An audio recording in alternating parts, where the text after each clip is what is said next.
Bem-vindos ao programa Porta de Hangar. No Porta de Hangar tomamos café 7 senhoras, um café com blend especial, direto da fazenda, em grãos, pó, cápsulas ou embalagens especiais para a sua empresa.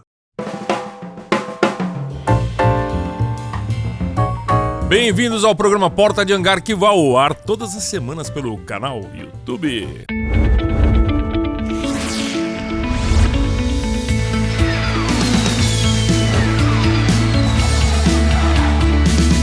Você que não está inscrito no canal, se inscreve, balança o sino do Porta de Hangar, dá aquele like, apoia a conversa que vai ser muito boa.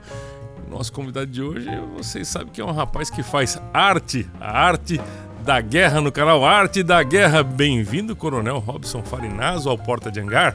Como é que você tá, Beca? Tudo bem? Prazer enorme estar aqui com você, tá? É um trabalho mais do que aguardado aí, um prazer, tá? Muito grande estar com você, pelo carinho que você tem com o teu público aqui, com a aviação, a história que você tem na aviação. Para mim é muito bacana, muito importante isso. A honra é toda nossa. Nós temos a presença hoje aqui do Elias Borges, futuro radialista, e do Valdir Lopes atrás das câmeras do Porta de Hangar. Grande abraço aí, pessoal. Coronel, como é que você começou a carreira militar? Conta um pouquinho da sua história na carreira militar. Ô, Beca, é o seguinte, eu sou de Catanduva, interior de São Paulo, que você conhece, né? Então era o aeroclube muito famoso lá. Aliás, o aeroclube de Catanduva eu acho que é um dos lugares que concentra uma das maiores peças de aviação. O pessoal que voa lá, todo mundo ganhava apelido, é muito bacana. Era o clube de Terra do Rolim, né? Rolim Amaro. O Rolim voou lá. O Rolim voava junto com meu pai. Meu pai tá vivo ainda, conta muita história da época do Rolim. Mas o aeroclube de Catanduva, quem não conhece ainda, eu recomendo. É muito legal, muito bacana. Quero mandar um abraço para todo mundo aí. Então o que acontece? Quando eu tinha 16 anos lá em Catanduva, que na época era bem menor que hoje... Faz pouco tempo. Faz pouco tempo, foi logo ontem. Faz uns 2 anos. Eu tenho certeza que faz pouco tempo. E aí, me falaram da escola de preparatória de cadetes do Exército em Campinas. Eu falei pro meu pai, quero estudar nessa escola. E aí ele comprou as apostilas, eu estudei, consegui passar. Eu considero até hoje assim uma sorte muito grande na vida, tá? Porque era um concurso difícil, a gente não tinha preparação nenhuma, Catanduva naquela época, não tinha curso, não tinha nada. Entrei para a escola de cadetes, me formei, fui para a Academia Militar das Agulhas Negras, fiquei no primeiro ano, aí pedi baixa, estava cansado, doente, uma série de problemas.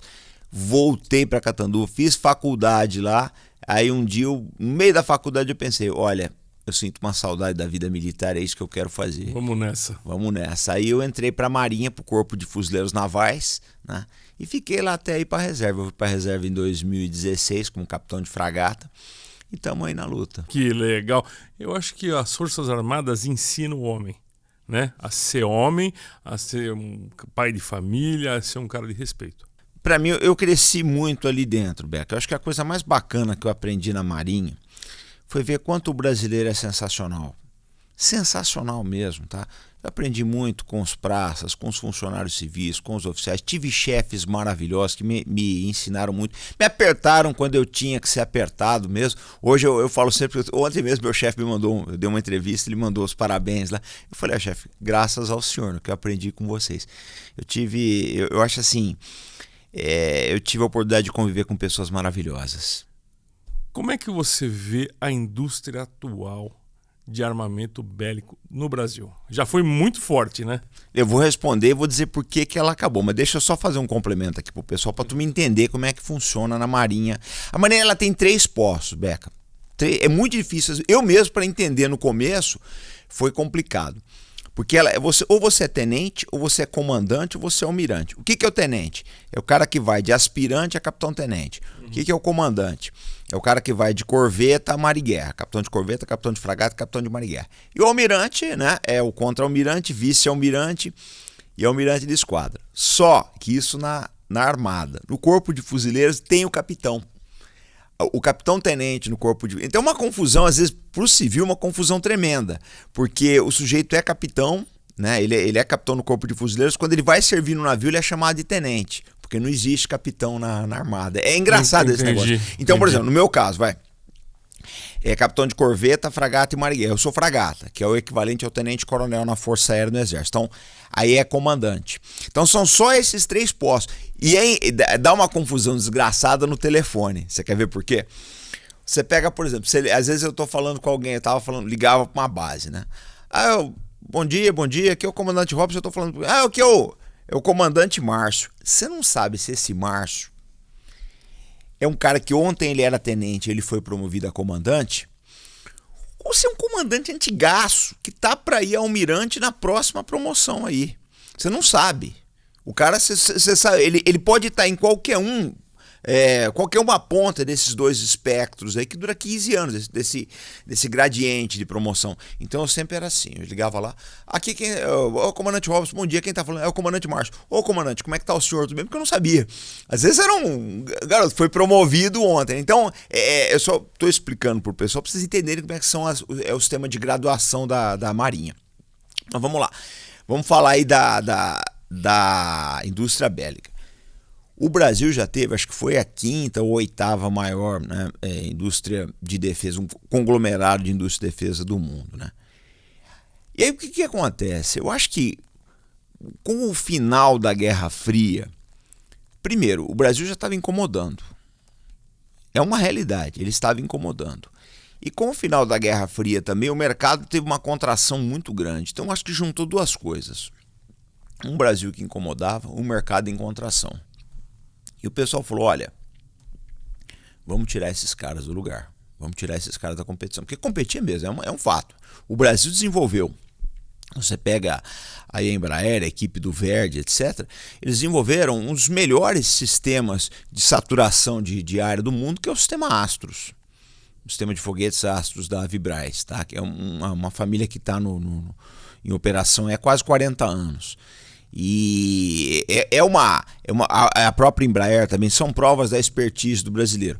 Eu acho que a indústria ela acabou sendo enfraquecida por todos esses fatores. A Guerra Fria, no final da Guerra Fria, ingerência estrangeira houve com certeza, tá? Não era interessante para grandes players do mercado internacional, Estados Unidos, França, Reino Unido, que um país que nem o Brasil tivesse uma indústria de defesa pujante. E a própria conjuntura interna do Brasil também. Porque você tem um problema, Beca, que é o seguinte. Quando você fabrica um armamento, o principal cliente é o governo. É o principal. Se o governo não comprar, se as Forças Armadas não comprarem... Lascou. Então o que acontece? Só que elas têm que comprar numa escala grande. Para poder se tornar viável, para você atingir um break-even na empresa, né? Mas nem sempre isso... Você não paga o custo do projeto? Exatamente, e nem sempre isso é possível, né? E aí você tem, então, orçamentos minguados das Forças Armadas. O próprio empresariado da indústria de defesa e as entidades de classe, que também não aparecem muito, não fazem um trabalho junto à sociedade e junto aos parlamentares, no sentido de mostrar a necessidade, né? E a conjuntura também, você soma tudo isso, você tem a receita para o fracasso. Eu falo sempre nos Estados Unidos que acontece o seguinte, você pega o atual secretário de defesa americano, Lloyd Austin, esse cara é general de 4 estrelas. Ele foi para a reserva, a Raytheon já chamou ele.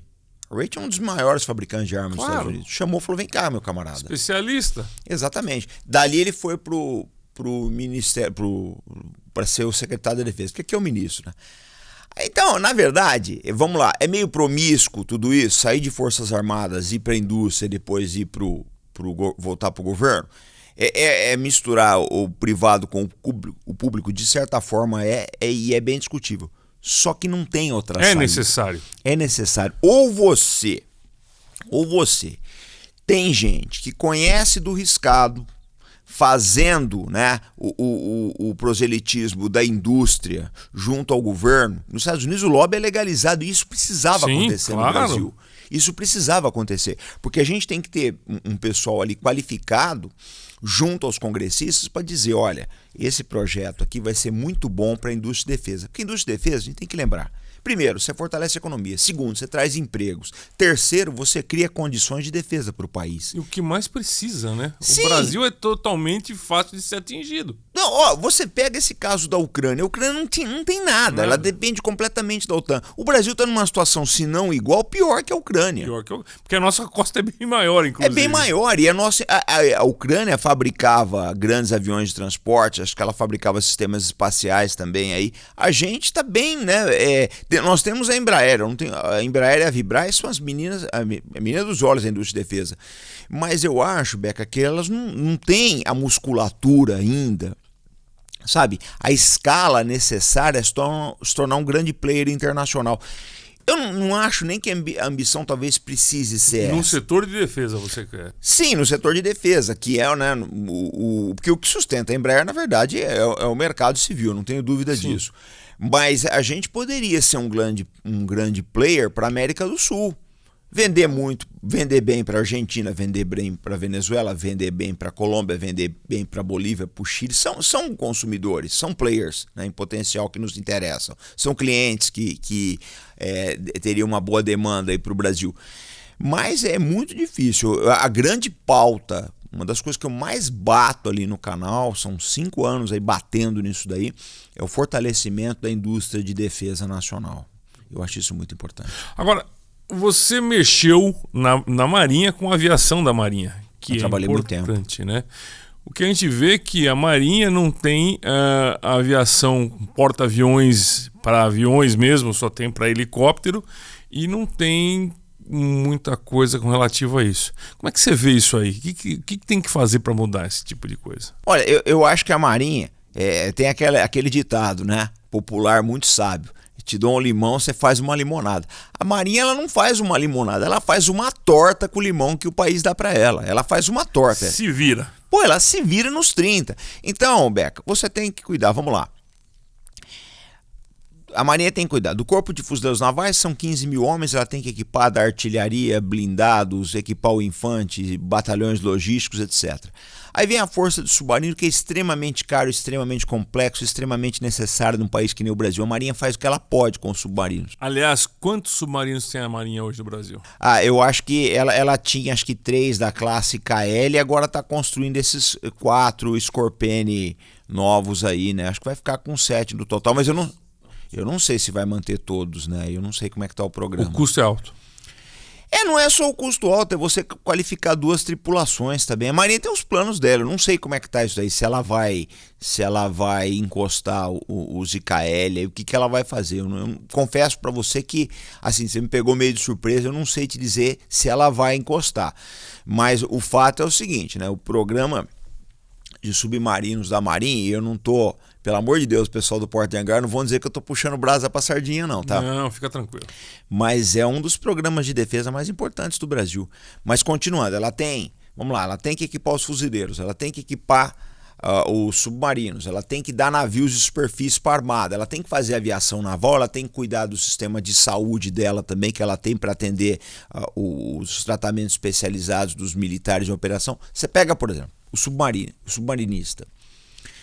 A medicina, né, que permite a qualificação, os exames, etc., que permite a qualificação do militar como submarinista, seja ele oficial ou praça, é extremamente especializado. Sim. O cara não pode ter qualquer problema de saúde. O cara está sempre afundando, pô. Exatamente, ele tem que ter condições bastante rígidas, né, de saúde. E ela precisa de tudo isso. O aviador é a mesma coisa. O aviador é submetido, toda hora é submetido a exames, audiometria, etc. Então, o que acontece? Tudo isso é caro. Né? A gente costuma dizer que uma marinha é um brinquedo bastante... Eu acho que de todas as forças... Você quer ver um negócio? Eu trabalhei no projeto do Caracal, Super Cougar, né? O EC-725 da Eurocopter, que agora é Airbus. Né? Eu sou antigão, eu peguei Eurocopter ainda. Mas você pega o projeto da Marinha e compara com o projeto do EB, o mesmo aeronave, o mesmo frame. Compara o custo. Por quê? Porque a Marinha ela vai precisar de um radar tático, não é um radar meteorológico, um radar tático, é caríssimo. E nós equipamos os nossos helicópteros com o melhor radar tático que a US Navy tinha na época, que era um 43 Victor, acho que era o Victor 5, se não me engano. Hoje acho que está no Victor 7. Ou era o Victor 3, era o Victor 3 e hoje está no Victor 5. Mas na época, eu trabalhei no projeto, era o melhor. Ninguém tinha, acho que ninguém ainda tem esse radar na América do Sul. E a Marinha Brasileira tem um radar maravilhoso. Tem que dar treinamento para operar esse radar? Sim, um treinamento altamente especializado, porque não é só a família do Super Cougar que opera, o Seahawk também opera um 4.3. É um radar da Telephonics maravilhoso. Gente, não estou recebendo jabá da Telephonics, não, o radar é bom mesmo, tá? Eu trabalhei com a oficial que fez a escolha e era assim, na época a pessoa mais qualificada em radar que nós tínhamos na Marinha do Brasil. Pessoa fora de série, me ensinou muito, foi minha chefe, que é a comandante Sônia. Então, assim, a Marinha, eu acho que ela tem até hoje. Eu não acho que exista nenhuma Marinha na América do Sul que tenha um radar aeroembarcado com as capacidades. Exatamente, com as capacidades de um 4.3. Aí, Beca, é o problema, né? É caro um sistema desse.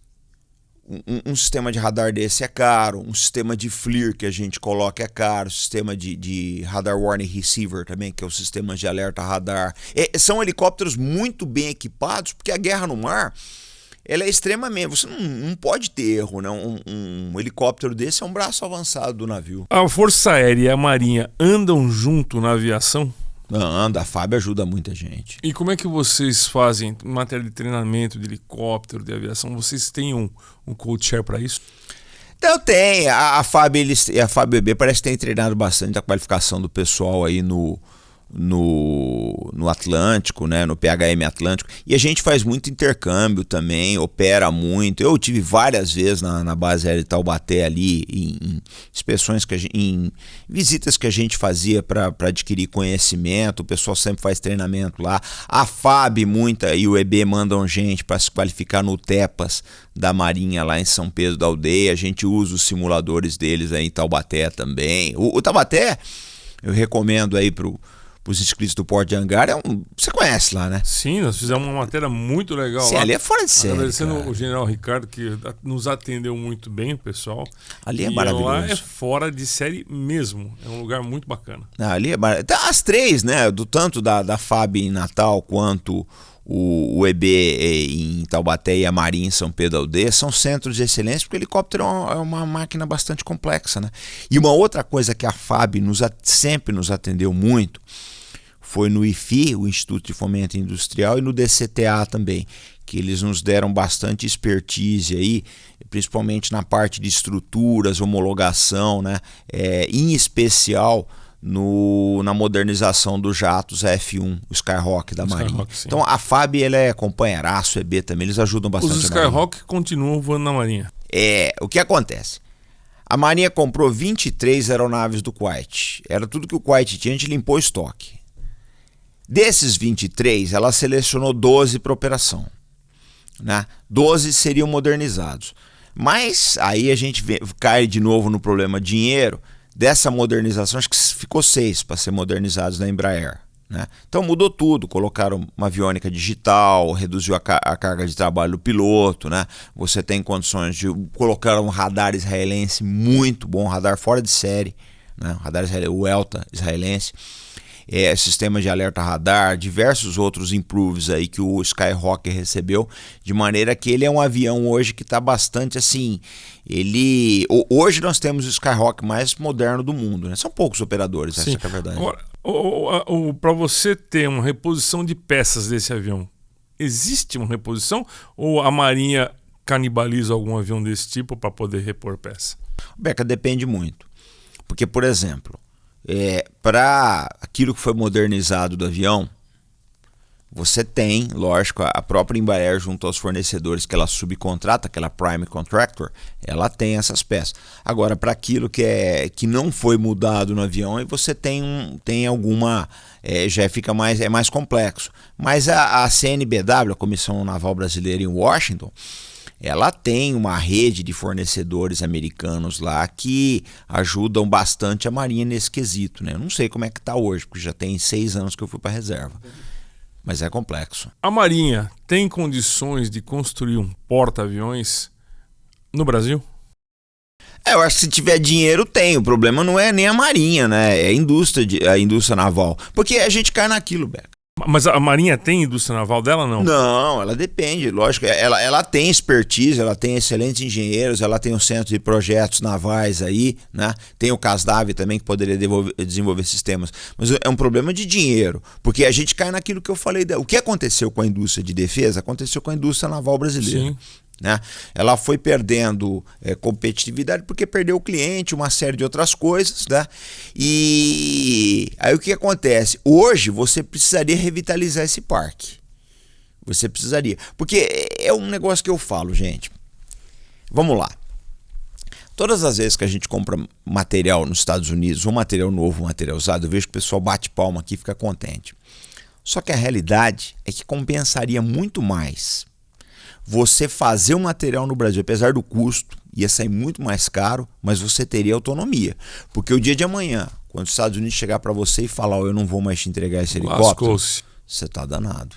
Comandante, eu tô te chamando de coronel até agora, mas é comandante. Você ficou logo no começo, rapaz, a gente se dessa tiver mancada. Não, porque na verdade, velho, eu sei que vai, o meu posto equivale a tenente-coronel. Então, se você me chamar de coronel, a Marinha pagar a diferença, não tem problema. Não tem problema, mas então tá bom. Comandante, um país sem armas nucleares, você concorda com isso ou você é a favor de armas nucleares? Não, eu acho que todos os países do mundo deveriam se desarmar, menos o Brasil. Porque um país rico que nem o nosso, com essa costa, né, com essa Amazônia cobiçada... Com duas, né?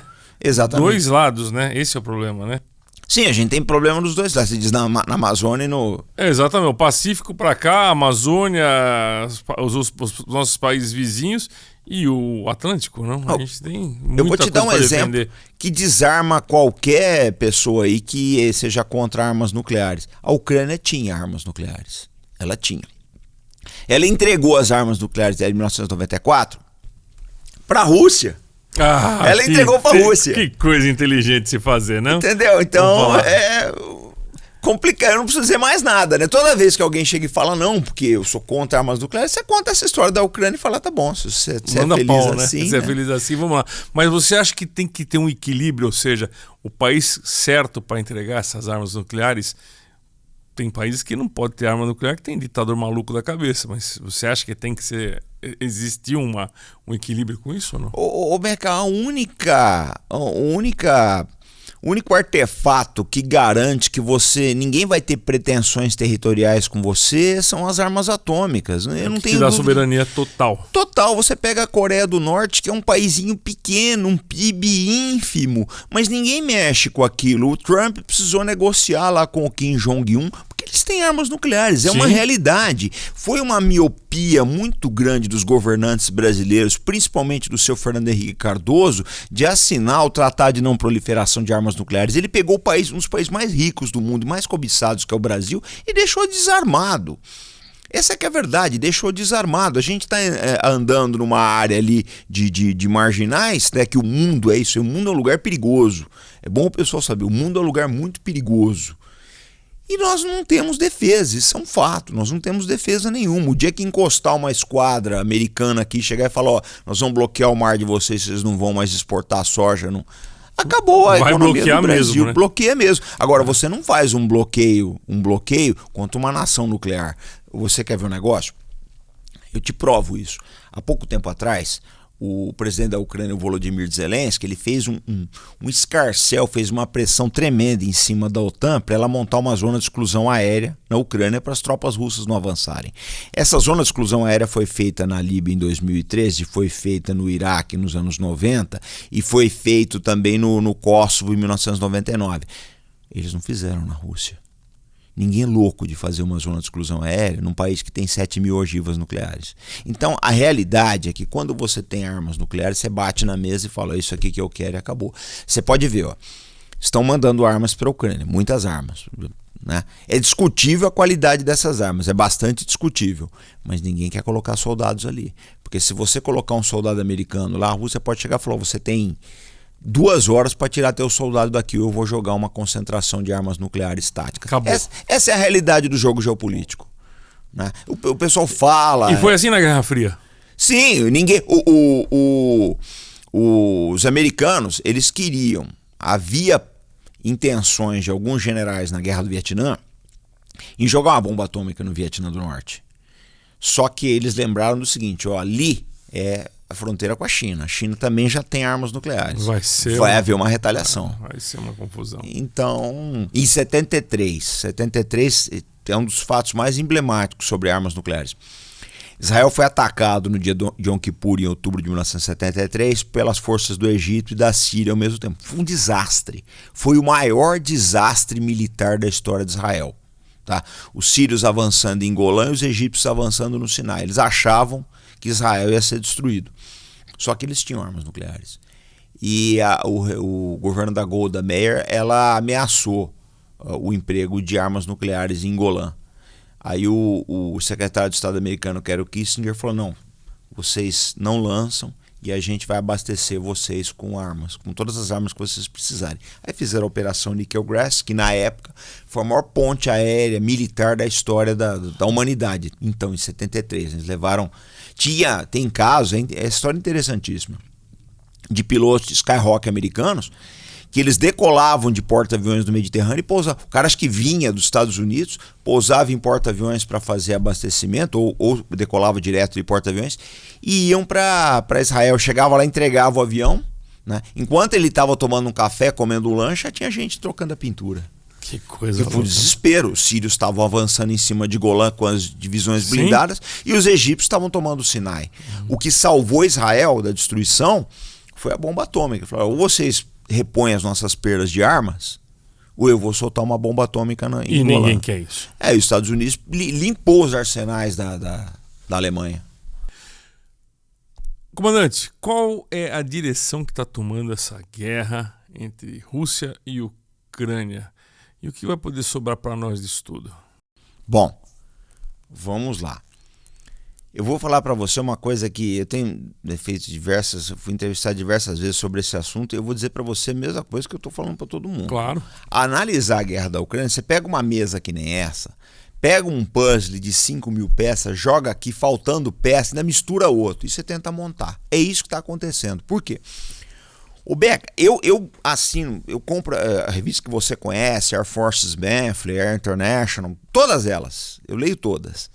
Ninguém tá dando notícia consistente de lá. A gente vê grandes articulistas internacionais aí com umas coisas meio tendenciosas. Por quê? O que está acontecendo? A verdade é que as Forças Armadas ucranianas perderam completamente a capacidade de realizar ofensiva. Esses dias eu vi numa grande rede internacional, a Ucrânia faz ofensiva. Falei, pô, meu amigo, ofensiva de pelotão ou de companhia não é ofensiva. Não adianta nada. É um contra-ataque, isso aí não muda nada. É bombinha de São João. Exatamente. Por quê? Porque eles perderam artilharia, provavelmente perderam aviação. Aí você fala, como é que você sabe disso? Eu falei, é só ver os pedidos que eles estão fazendo para a Polônia, para a República Tcheca, etc., aí, de novas aeronaves. Então eles não têm mais aviação, isso é um fato. E sem aviação no campo de batalha você não faz mais nada. Então, o que eu acho dessa guerra, né? A superioridade militar está toda com a Rússia. Se ela vai acabar isso logo, eu não sei. Eu não sei. Porque há uma desconfiança entre alguns analistas, e eu estou nesse grupo aí, de que talvez o Putin queira uma guerra longa. Uma desconfiança. Porque as notícias que estão vindo dos Estados Unidos e da Europa não são boas. São notícias pesadas aí da economia americana e economia europeia estão sofrendo muito com essa guerra. Quem vai quebrar, isso você pode ter quase certeza. A Europa não sai dessa guerra do mesmo tamanho que ele entrou. Com certeza não. Eu acho que um principal meio hoje uma arma é a comunicação.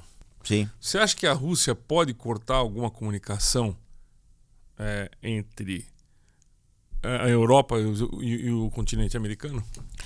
Eu acho que ela podem fazer isso? Não, acho que ela tem condição técnica. Se ela vai fazer, eu não sei. Sabe por quê, Beca? É aí que eu preciso te colocar uma coisa que é importante. Se você perguntasse para mim, se você fizesse essa pergunta para mim semana passada, eu falei, não, provável que ela vai fazer. Da semana passada para cá, eu comecei a mergulhar mais fundo na análise das operações militares do Donbass e eu percebi o seguinte: a ajuda americana para a OTAN em termos de armamento está sendo inócua. Inócua. Uma parte desse armamento não está chegando, parte do armamento, o russo está destruindo outra parte do que está chegando está sendo desviado, e o que chega, se você dá uma arma anticarro para o combatente, embora parte da empresa fale, são armas maravilhosas, não são armas maravilhosas, são armas defensivas. Você não vai pegar um troço daquele lá que pesa uns 20 quilos e sair para fazer uma ofensiva. Você não vai. Você vai ficar abrigado, né, atrás de uma, sei lá, numa trincheira ou coberto aí atrás de uma árvore, fazer uma emboscada, largar o invólucro e sair correndo. É para isso que essas armas servem. São armas que servem para você não perder uma guerra. Não são armas que servem para você ganhá-la. Então, quando eu comecei a perceber que o volume e a natureza dos insumos fornecidos à Ucrânia não estavam sendo suficientes, eu comecei a achar o seguinte: o Putin pode não estar numa situação de desespero. Se ele não está numa situação de desespero, ele vai deixar o tempo correr. Se o Putin se ficar acuado, se sentir acuado, ele pode partir para uma terceira guerra? Você acha que ele tem essa ideia maluca? Eu acho que sim. Porque a Rússia não vai se deixar ser humilhada com 7.000 ogivas nucleares. Aí eu acho uma irresponsabilidade muito grande do Ocidente. Aí eu acho que nós podemos ter uma terceira guerra mundial. Então você acha que os Estados Unidos e outras nações não estão querendo apertar o Putin? Está deixando a guerra correr entre os dois lá? Mas aí que tá, né, Beca? É difícil. Porque com a importação do gás, quem está pagando essa guerra mesmo, quem está pagando essa guerra é a Alemanha. Que não vai receber mais o gás da Rússia. Não, ela não quis, porque ela quebra. É a mesma coisa que o teu fornecedor, você tem um estúdio aqui. É a mesma coisa você brigar com quem te fornece energia elétrica. Você não pode fazer isso. Você fecha teu estúdio. Claro. Né? A Alemanha, ela depende, porque o pessoal acha, erroneamente, que a Alemanha só usa esse gás para aquecimento. Não é. A indústria alemã depende desse gás.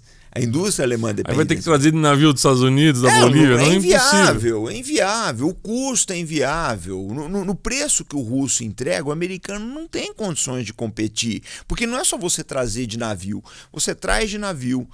Esse navio tem que conectar, né, em terminais especiais que vão fazer a redistribuição. Nem todos. Não existe uma rede, acho que hoje, de terminais que atendam toda a demanda da Europa. E outra coisa.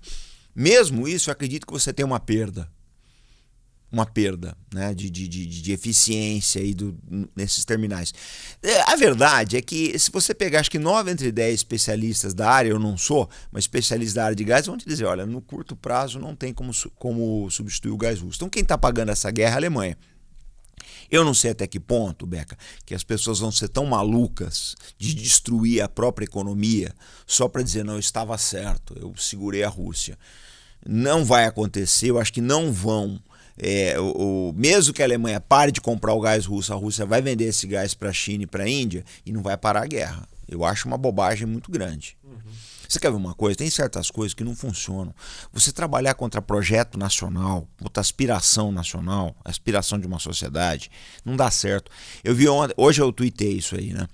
Que estão acontecendo diversos incêndios na Rússia, provavelmente produto de sabotagem.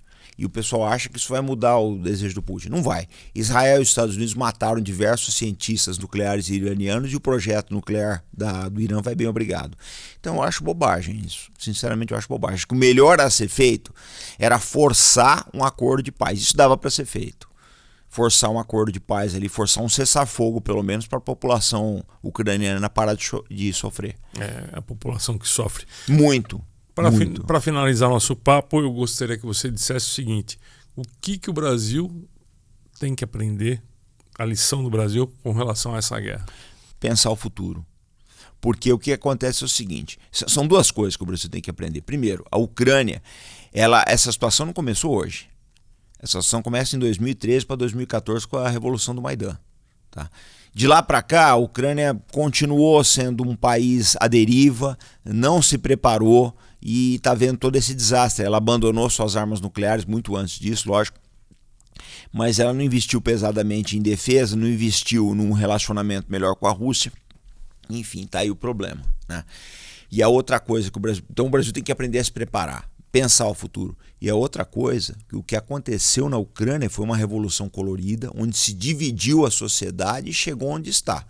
Parecido, né? Parecido com aqui. Porque hoje em dia eu vejo, Beca, outro dia eu estava numa cafeteria e eu vi um casal discutindo por causa de política. Isso é um absurdo, cara. Cada um vota em quem quiser, meu amigo. Mas a gente não pode transformar isso daí numa guerra, que é o que está acontecendo. Acabou a capacidade de diálogo no Brasil. Isso aconteceu na Ucrânia. A capacidade de diálogo no país acabou. E olha o desastre que eles estão passando. Então, as duas lições que eu acho que o Brasil tinha, né? Primeiro, investir bastante na indústria de defesa e segundo, também consertar essa fratura política que nós temos aqui, que ela é completamente desnecessária. É isso aí. Isso é necessário. Comandante, eu ia chamar você de coronel, comandante Farinazzo, obrigado pela sua participação aqui no programa. Vou te chamar mais vezes pra gente bater papo, foi muito gostoso. Tendo café eu venho. Café eu venho. Legal. Gente, Balança o Sino do Porto de Hangar, se inscreve no canal, divide essa conversa muito legal com o comandante Farinazzo, que é importante, a gente aprende bastante. Quero agradecer a presença do Elias Borges e do meu amigo Valdir Lopes, fiel escudeiro. É isso aí. Gente, um abraço a todos, valeu!